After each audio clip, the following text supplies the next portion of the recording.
अमिताभ बच्चन का नाम जब भी भारतीय सिनेमा के इतिहास में लिया जाएगा तो उनके व्यक्तित्व और उनकी फिल्मों की तरह तरह की कहानियां लोगों के दिलों में हमेशा ताज़ा रहेंगी।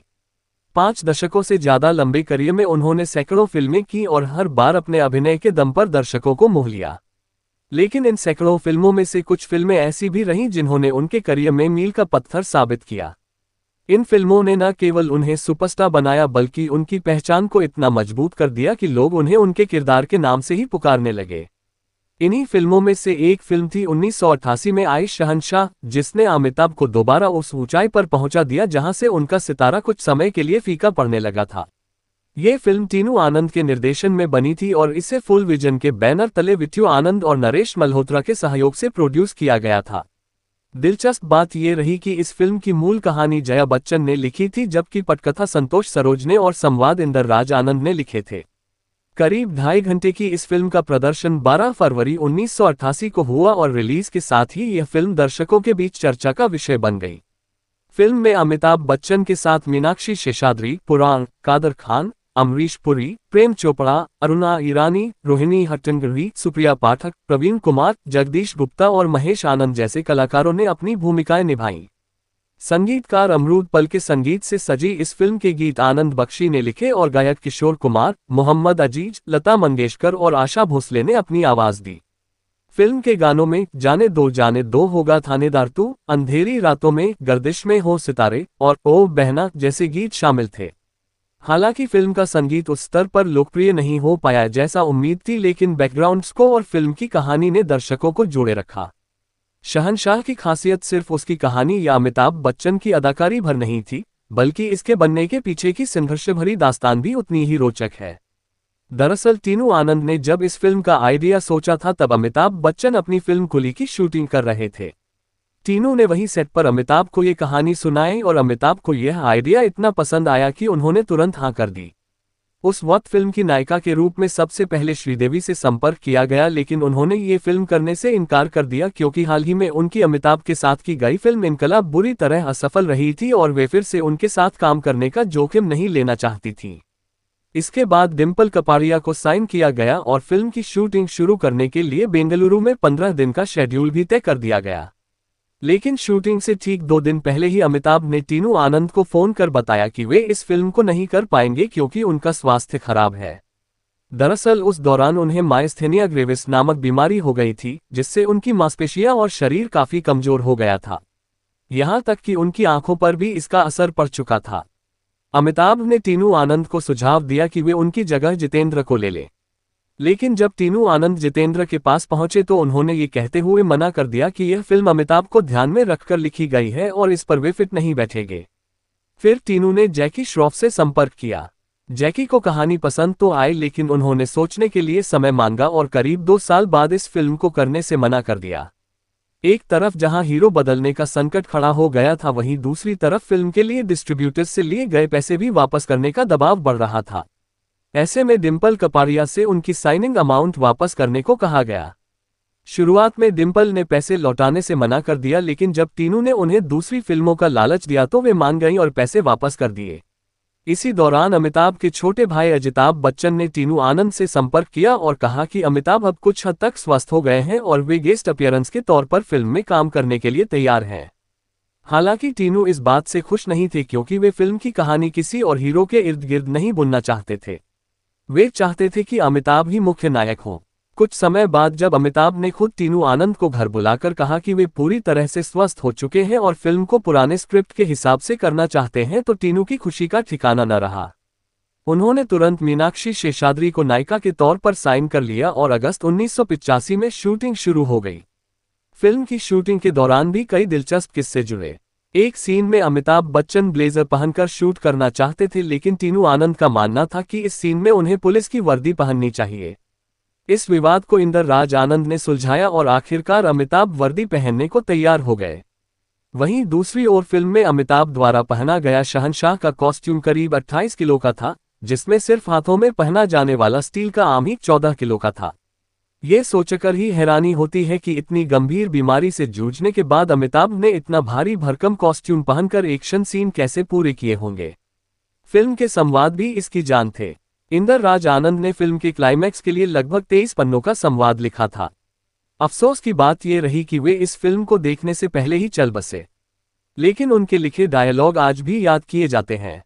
खासकर वह मशहूर डायलॉग, रिश्ते में तो हम तुम्हारे बाप लगते हैं, नाम है शहंशाह। ये डायलॉग असल में इंदर राज आनंद ने टीनू आनंद से नाराज होकर कहा था, लेकिन जब इसे फिल्म में शामिल किया गया तो ये दर्शकों की जुबान पर चढ़ गया। रोहिणी हट्टंगडी ने फिल्म में अमिताभ की मां का किरदार निभाया था, जबकि असल जिंदगी में वे उनसे 9 साल छोटी थी। इसी तरह सुप्रिया पाठक ने अमिताभ की बहन की भूमिका निभाई और उनके साथ फिल्माया गया गाना ओ बहना बेहद लोकप्रिय हुआ। दिलचस्प बात यह है कि बाद में दोनों रामगोपाल वर्मा की फिल्म सरकार में पति पत्नी की भूमिका में भी नजर आए।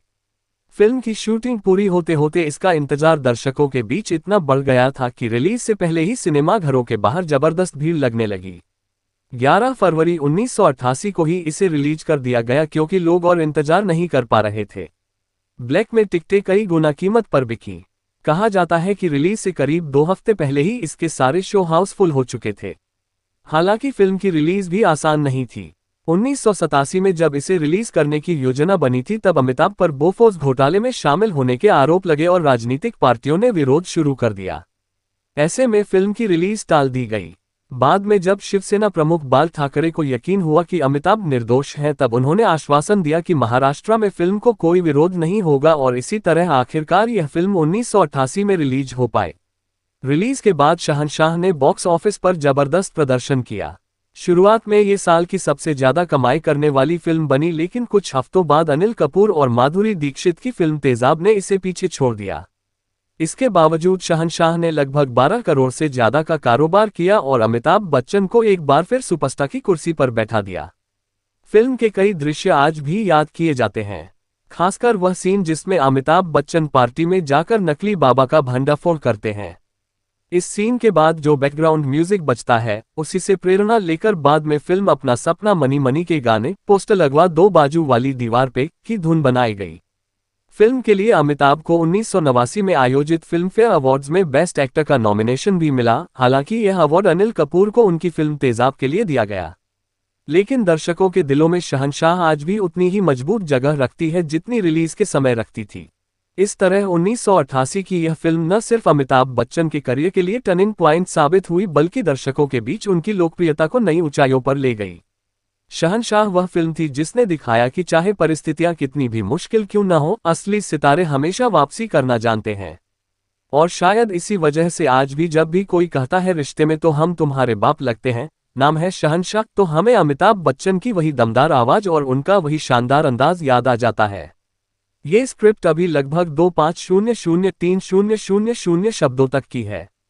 अगर आप चाहें तो मैं इसे और विस्तार देकर पूरे 5000 जोड़ शब्दों में उसी फ्लो के साथ लिख दूं, जिसमें और भी किस्से, शूटिंग से जुड़े पल, उस दौर की राजनीति, अमिताभ की बीमारी और फैंस की दीवानगी पर और गहराई से चर्चा हो। अमिताभ बच्चन का नाम भारतीय सिनेमा के उस चमकते सितारे के रूप में लिया जाता है जिन्होंने न सिर्फ सिनेमा के पर्दे पर बल्कि लोगों के दिलों पर भी राज किया है। उनका करियर किसी परीक्षा से कम नहीं है, जिसमें कभी ऊंचाइयां हैं तो कभी गहरे अंधेरे, कभी जबरदस्त हिट फिल्में हैं तो कभी असफलताओं का दौर। लेकिन हर बार उन्होंने एक योद्धा की तरह वापसी की और खुद को साबित किया। यही कारण है कि लोग उन्हें सदी का महानायक कहते हैं। 5 दशकों से ज्यादा लंबे उनके करियर में सैकड़ों फिल्में आईं, लेकिन कुछ फिल्में ऐसी थीं जिन्होंने उनके जीवन और करियर को नई दिशा दी। 1988 में रिलीज हुई शहंशाह भी ऐसी ही फिल्मों में से एक थी, जिसने अमिताभ की उस छवि को वापस लौटाया जिसे लोग एंग्री यंग मैन के नाम से जानते थे। शहंशाह का नाम लेते ही सबसे पहले दिमाग में गूंजता है उसका मशहूर डायलॉग, रिश्ते में तो हम तुम्हारे बाप लगते हैं, नाम है शहंशाह। ये सिर्फ एक संवाद नहीं था, बल्कि दर्शकों के लिए यह अमिताभ बच्चन की वापसी का ऐलान था। लेकिन ये फिल्म जितनी बड़े पर्दे पर सफल रही, उससे कहीं ज्यादा दिलचस्प है इसके बनने की कहानी। ये फिल्म टीनू आनंद के निर्देशन में बनी थी। टीनू आनंद का नाम पहले से ही कुछ अलग तरह की फिल्मों के लिए जाना जाता था। उन्होंने 1979 में दुनिया मेरी जेब में, 1981 में कालिया और 1984 में इश्क नहीं आसा जैसी फिल्में बनाई थीं। लेकिन शहंशाह उनकी जिंदगी की सबसे बड़ी फिल्म बनने वाली थी। दिलचस्प यह है कि इस फिल्म की कहानी खुद जया बच्चन ने लिखी थी, जिसे बाद में संतोष सरोज ने पटकथा का रूप दिया और संवाद इंदर राज आनंद ने गढ़े। फिल्म की कास्टिंग की कहानी भी किसी फिल्मी स्क्रिप्ट से कम नहीं। जब टीनू आनंद ने अमिताभ को कुली की शूटिंग के दौरान यह आइडिया सुनाया तो उन्होंने तुरंत हाँ कर दी थी। शुरुआत में हीरोइन के लिए श्रीदेवी को अप्रोच किया गया, लेकिन उन्होंने मना कर दिया क्योंकि हाल ही में उनकी अमिताभ के साथ की गई फिल्म इनकलाब असफल रही थी और वे दोबारा जोखिम नहीं लेना चाहती थीं। इसके बाद डिम्पल कपाड़िया को साइन किया गया। बेंगलुरु में शूटिंग शुरू भी होने वाली थी कि अचानक अमिताभ ने फोन करके टीनू आनंद को बताया कि वे ये फिल्म नहीं कर पाएंगे। उस समय अमिताभ बच्चन को माइस्थेनिया ग्रेविस नामक गंभीर बीमारी हो गई थी, जिससे उनकी आंखों, मांसपेशियों और शरीर पर बुरा असर पड़ा। वे बेहद कमजोर हो चुके थे। ऐसे में वे न तो लंबे समय तक खड़े हो सकते थे और न ही एक्शन सीन कर सकते थे। इस वजह से उन्होंने टीनू आनंद से कहा कि वे उनकी जगह जितेंद्र को ले लें। टीनू जब जितेंद्र के पास पहुंचे तो उन्होंने ये कहते हुए फिल्म करने से मना कर दिया कि यह रोल सिर्फ अमिताभ के लिए लिखा गया है और वे इसमें फिट नहीं होंगे। इसके बाद जैकी श्रॉफ से बात हुई। जैकी को आइडिया अच्छा लगा, लेकिन उन्होंने सोचने के लिए समय मांगा और अंततः मना कर दिया। इधर फिल्म के डिस्ट्रीब्यूटर्स का दबाव बढ़ता जा रहा था क्योंकि पैसा लिया जा चुका था और शूटिंग शुरू नहीं हुई थी। ऐसे में टीनू आनंद ने फिल्म को बंद करने का फैसला कर लिया। लेकिन तभी किस्मत ने करवट ली। अमिताभ के छोटे भाई अजिताभ बच्चन ने टीनू आनंद को फोन किया और बताया कि अमिताभ गेस्ट अपीयरेंस के तौर पर फिल्म में काम करने को तैयार हैं और 20 दिन तक शूटिंग कर सकते हैं। ये सुनकर टीनू को थोड़ी राहत मिली, लेकिन जल्द ही अमिताभ ने खुद टीनू को घर बुलाया और कहा कि अब वे बीमारी से उबर चुके हैं और पूरी फिल्म करने के लिए तैयार हैं। बस फिर क्या था, कहानी को नए सिरे से पंख मिल गए। इस बार नायिका बनी मीनाक्षी शेषाद्री। हालांकि इस रोल के लिए पूनम ढिल्लन और दक्षिण भारतीय अभिनेत्री माधवी ने भी कोशिश की थी, लेकिन अंततः मीनाक्षी ही फाइनल हुई। अगस्त 1985 में शूटिंग शुरू हो गई, लेकिन मुश्किलें यहां भी खत्म नहीं हुई। एक सीन में अमिताभ बच्चन ब्लेजर पहनकर शूट करना चाहते थे, जबकि टीनू का कहना था कि उन्हें पुलिस की वर्दी पहननी चाहिए। दोनों के बीच मतभेद बढ़ गया, लेकिन लेखक इंदर राज आनंद ने बीच बचाव करके मामला सुलझाया। शूटिंग के दौरान अमिताभ को 28 किलो का कॉस्ट्यूम पहनना पड़ता था, जिसमें सिर्फ हाथ का स्टील आर्म ही 14 किलो का था। ये सोचना भी मुश्किल है कि बीमारी से जूझने के बाद उन्होंने इतने भारी कॉस्ट्यूम में एक्शन सीन कैसे किए होंगे। लेकिन यही तो अमिताभ की खासियत है, वे हर हाल में अपने किरदार को जीवंत कर देते हैं। फिल्म का क्लाइमैक्स भी बेहद खास था। इंदर राज आनंद ने इसके लिए 23 पन्नों का लंबा संवाद लिखा था। अफसोस की बात यह रही कि वे इस फिल्म के रिलीज होने से पहले ही गुजर गए, लेकिन उनके लिखे संवादों ने फिल्म को नई ऊंचाई दी। खासकर वह मशहूर डायलॉग, रिश्ते में तो हम तुम्हारे बाप लगते हैं, नाम है शहंशाह। दरअसल ये डायलॉग उनकी नाराजगी से उपजा था, जब वे टीनू आनंद से कह रहे थे, रिश्ते में तो मैं तुम्हारा बाप लगता हूं। बस यहीं से यह पंचलाइन फिल्म का सबसे बड़ा हथियार बन गई। फिल्म की दूसरी खासियत थी इसके कलाकार। रोहिणी हट्टंगडी ने अमिताभ की मां की भूमिका निभाई, जबकि असल जिंदगी में वे उनसे सिर्फ 9 साल छोटी थीं।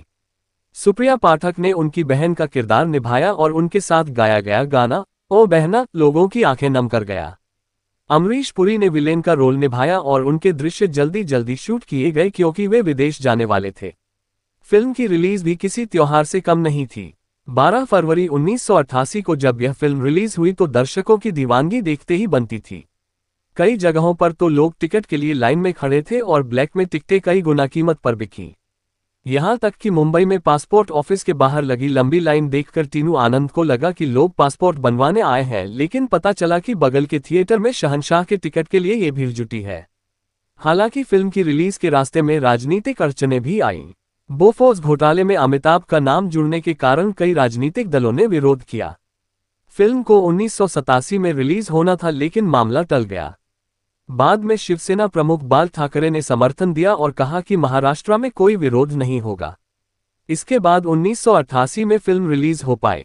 रिलीज के बाद फिल्म ने बॉक्स ऑफिस पर धमाका कर दिया। शुरुआती हफ्तों में ये साल की सबसे बड़ी हिट बनी, लेकिन कुछ ही समय बाद अनिल कपूर और माधुरी दीक्षित की तेजाब ने इसे पीछे छोड़ दिया। इसके बावजूद शहंशाह ने करीब 12 करोड़ से ज्यादा की कमाई की और अमिताभ बच्चन को दोबारा सुपरस्टार के सिंहासन पर बैठा दिया। फिल्म ने न सिर्फ बॉक्स ऑफिस पर अच्छा प्रदर्शन किया, बल्कि अमिताभ को फिल्म फेयर अवार्ड्स में बेस्ट एक्टर का नॉमिनेशन भी मिला। हालांकि यह अवार्ड अनिल कपूर को मिला, लेकिन दर्शकों के दिलों में शहंशाह की गूंज आज भी सुनाई देती है। इस फिल्म ने यह साबित कर दिया कि चाहे समय कितना भी कठिन क्यों न हो, असली सितारे कभी हार नहीं मानते।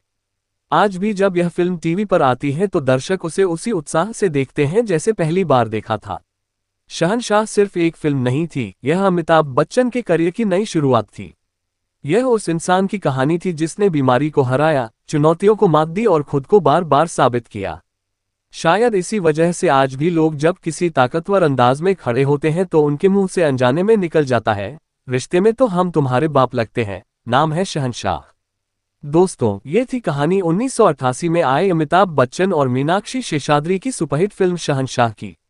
ये फिल्म सिर्फ एक सिनेमाई अनुभव नहीं थी बल्कि एक ऐसे अभिनेता की वापसी की गवाही थी जिसे लोग सदी का महानायक कहते हैं। अगर आपको यह वीडियो पसंद आया हो तो इसे लाइक और शेयर जरूर करें और हमें कमेंट करके बताएं कि शहंशाह फिल्म का कौन सा डायलॉग या सीन आपको सबसे ज्यादा पसंद है। साथ ही चैनल को सब्सक्राइब करना बिल्कुल न भूलें और नोटिफिकेशन बेल दबा दें ताकि हमारे अगले वीडियो की जानकारी सबसे पहले आपको मिले। अगले वीडियो में हम आपके लिए लाएंगे ऐसी ही एक और दिलचस्प फिल्म की अनसुनी दास्तान। तब तक के लिए धन्यवाद और जुड़े रहिए हमारे साथ।